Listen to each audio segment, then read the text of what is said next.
ever made for Avatar feels a bit off. You can see the lack of resistance in the water and everything moves a little too quickly, kinda like a video game.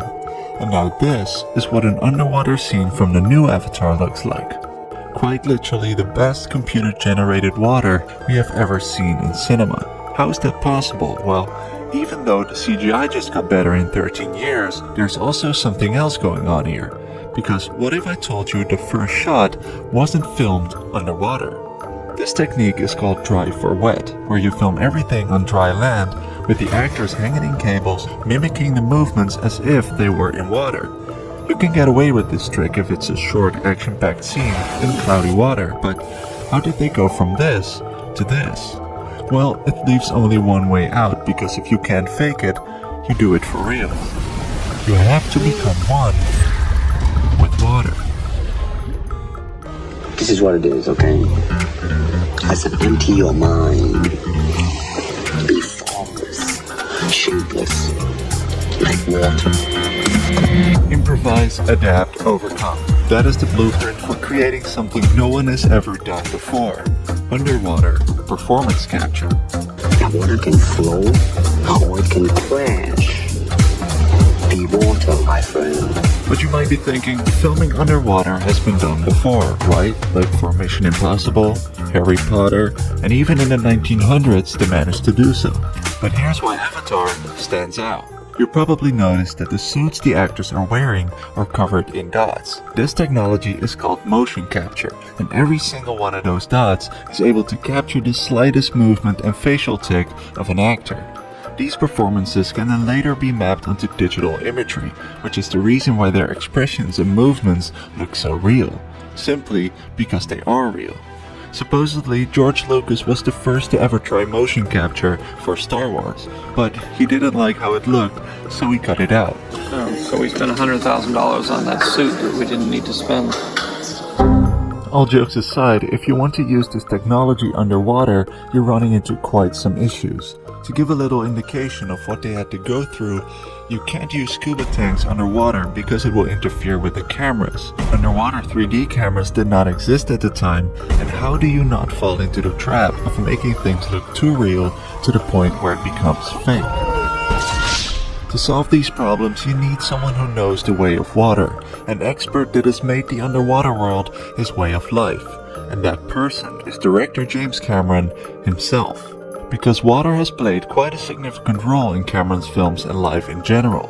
His two great passions are filmmaking and diving. Not only is he the man who decided to build a Titanic life-size replica for his world-famous movie, he also dove down in a submarine to the actual ship 12 times in his life.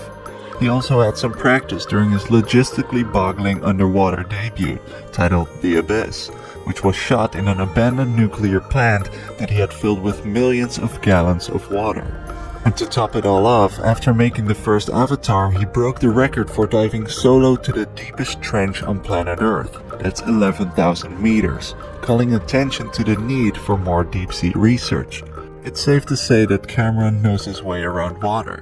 So they built a giant tank in a studio, which is basically an indoor ocean, where they could adjust the speed of the water and height of the waves. They used underwater jetpacks like these ones, and rideable scooters that were shaped like underwater creatures.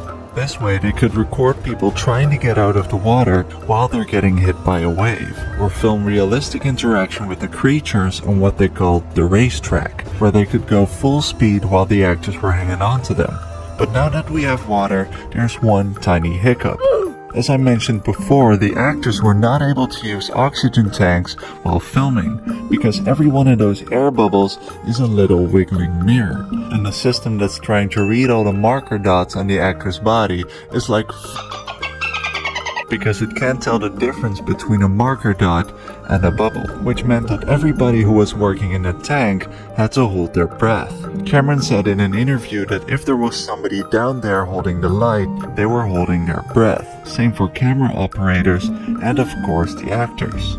This meant that the actors had to undergo 1 whole year of intense training to adapt to the underwater environment. Even though they had to get scuba trained, they didn't use it. It was just to adapt to being underwater for long periods of time. we did work with world-renowned free divers that train Navy SEALs, and he was training us for weeks and months, gets us in a meditative state, and he helps us lower our heart rate. He helps us learn how to, through breathing techniques, like put a lot more oxygen into our bloodstream and eliminate a lot more, carbon dioxide, so that we can sustain our breath. But what's up with all these opaque balls on the water surface? Well, there was another issue. The cameras had a hard time focusing on the wide motion trackers again, but this time due to light reflections. So James Cameron pulled a trick out of his hat from back in the days, because just like for the Abyss, he used thousands of beads to cut light reflections in the water, without obstructing the actors from reaching the surface if they needed to. So they basically functioned as a huge floating diffuser. Horrific little black beads that all of us, I'm sure, have somewhere tucked deep in the folds of our bodies still to this day. James Cameron is known for encouraging actors to go for that extra mile, which resulted in Kate Winslet breaking the underwater filming record, holding her breath for 7 minutes and 15 seconds. 7:15. That's very impressive, but we also gotta give credit to the stunt team that consisted of synchronized swimmers and Olympic hopefuls. The wet team, their breath holds are amazing. One of my top guys, his breath hold is like 11 minutes down there, which is ridiculous. Then there's also the challenge of acting emotionally as if you were in the actual environment. But how do you do that if your surrounding looks like a studio instead of Pandora? Well, on the one hand, they had built a digital world that you could walk around in with an iPad. James Cameron could see it all happen in real time with his monitor and then show it to the actors after their take. But for both movies, he also took the actors on what he called a sense memory odyssey. He would go live and hike in the forests of Hawaii to make the actors observe, feel, and smell the environment, to make them aware of how they would have to move. They held their freedive training in Hawaii as well, to quite literally let the actors soak in the underwater scenery, so that when they come back into a pretty sterile environment, they can recall that experience from their imagination. Some of them have likened it to, black box theater, no set, no lighting, no nothing, just the other people. And so their emotional axis in the scene is not distracted by anything. It's just that other actor, they have that with each other. That's all they need. That's all actors need, is an emotional reality. That's why James Cameron prefers using the term performance capture over motion capture, because at the end of the day, it's the performance that really matters. This family is our fortress.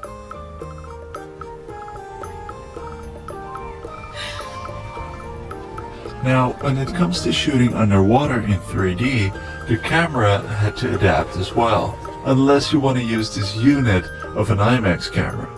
3D cameras used to be huge and heavy in general, but for the first Avatar, James Cameron worked with Sony to develop this bizarre-looking but lightweight camera system, with one camera pointing up and one straight ahead. This rig completely reshaped how 3D movies could be shot, because now they were able to shoot with a 3D camera on the shoulder in a virtual environment, which was something that was unheard of. To put that camera underwater, Sony managed to split the camera body in half, so that only the lens and the sensor had to be underwater to make the rig more compact. The footage would finally be transferred to the surface with a cable, where the image was processed. This brings us to the image itself. How do you make it look real? Which is where you and I come into play. Because with a movie like Avatar, we go to the cinema with the intention to enter this new world. And during this time, we temporarily suspend our disbelief, meaning we let go of critical thinking in order to believe this new reality for the sake of enjoyment. But in order to do so, the image has to be as seamless and immersive as possible, making you forget you're watching a movie, which is the reason why James Cameron shoots all of his movies in 3D. count the number of eyes on my face. There's 2, and you've got 2, and all God's children got 2, and pretty much every animal, every insect's got at least 2, every fish has got 2.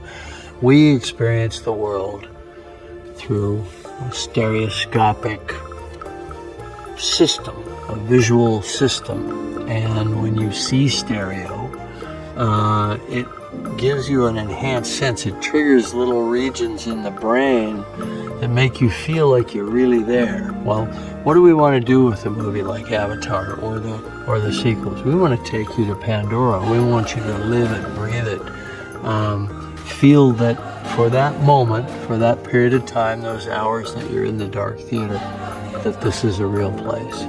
3D, when done right, which not many movies have done in the past, makes it feel like you're really there. The challenge, however, is to make things not look too real to the point where it becomes fake. The Hobbit trilogy, for example, was entirely shot at a super smooth 48 frames per second, but had been widely derided for the film's over-extreme clarity and soap opera effect, showing that more is not always better. The Way of Water solved this by using a new technique called motion grading, which allowed them to switch between the look of the standard 24 FPS in scenes where people were talking and use higher frame rates for action scenes. It's very much like color grading, where the filmmaker changes colors scene by scene, allowing characters or worlds to have a different color palette and feel. And all of this happens on a subconscious level. Nobody is gonna sit there and be like, damn, that motion grading looks sick. But if it weren't there, you would notice.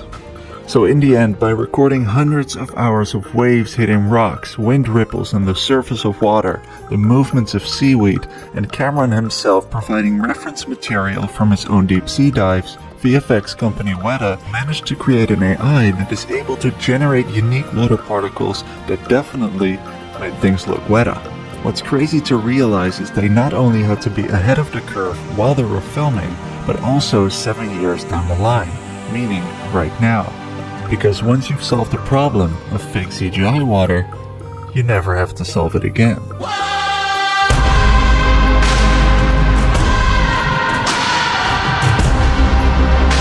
That's why, in my opinion, The Way of Water deserves the hype. Not only is it James Cameron's homage to marine exploration and the beauty that lies beneath our surface, the technology that they have created is also a step forward for the film industry as a whole.